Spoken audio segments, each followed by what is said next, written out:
ప్రీపే చేయాలనుకున్నాం 15 years తర్వాత. ఈ 20 years loan ఉంది టోటల్‌గా. 15 ఇయర్స్ మనం పే చేసాం. ఒకవేళ 15 ఇయర్స్ తర్వాత డబ్బులున్నాయి. ఎంతో కొంత పే చేద్దాం అనుకున్నాం.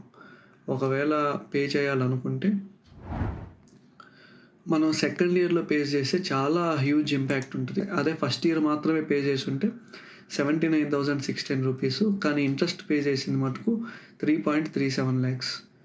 ఓకే. బ్యాలెన్స్ వచ్చి 39,20,000 ఉంటది. సో, ఈ 39,20,000 ఉంటది. ఇక్కడ మనం పే చేయగలిగితే, ఈ ఫస్ట్ ఇయర్ అయిపోయిన తర్వాత పే చేయగలిగితే ఇంపాక్ట్ చాలా హెవీగా ఉంటది. ఇప్పుడు మనం 10థ్ ఇయర్‌లో పే చేసామనుకోండి, మీడియం ఇంపాక్ట్ ఉంటది.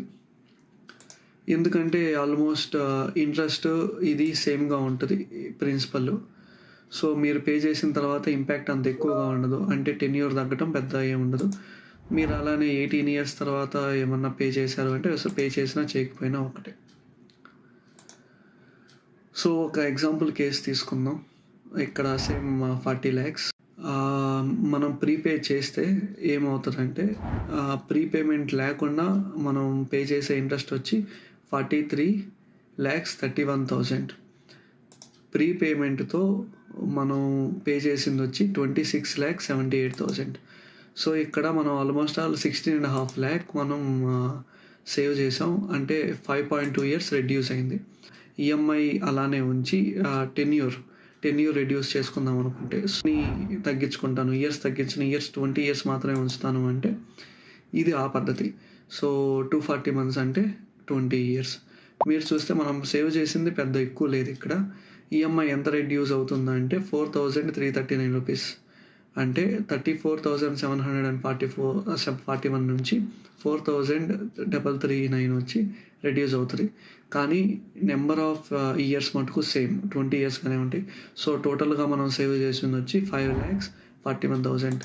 సో, దీంతో పోలిస్తే ప్రీవియస్ దాంట్లో చాలా ఎక్కువ సేవ్ చేసాం. సో, మీరు దీన్ని కన్సిడర్ చేయాలి. సో, ఇప్పుడు మనం చూద్దాం ఎటువంటి కేసెస్‌లో ఏది తీసుకోవచ్చు. మన దగ్గర స్టేబుల్ ఇన్‌కమ్ ఉంది. మనం సాలరీడ్ పర్సన్ అనుకుంటే టెన్యూర్ రెడ్యూస్ చేసుకోవడం బెస్ట్ ప్రీపేమెంట్ ఆప్షన్‌లో. సో, ఇంట్రెస్ట్ చాలా ఎక్కువ సేవ్ చేస్తాం.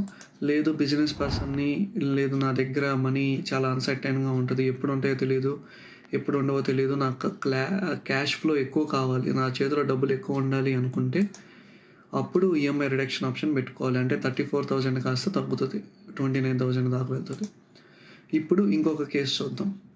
సో, మీకు చూసిన క్యాలిక్యులేషన్స్ అన్నీ నేను మోస్ట్లీ ganithapilot.web.app అనే దాంట్లో యూజ్ చేశాను. ఇదొక వెబ్ యాప్ ఫ్రీ. మీరు దీంట్లో క్యాలిక్యులేషన్స్ అన్ని డౌన్లోడ్ కూడా చేసుకోవచ్చు, స్టోర్ చేసుకోవచ్చు ఫ్యూచర్ రిఫరెన్స్ కోసం.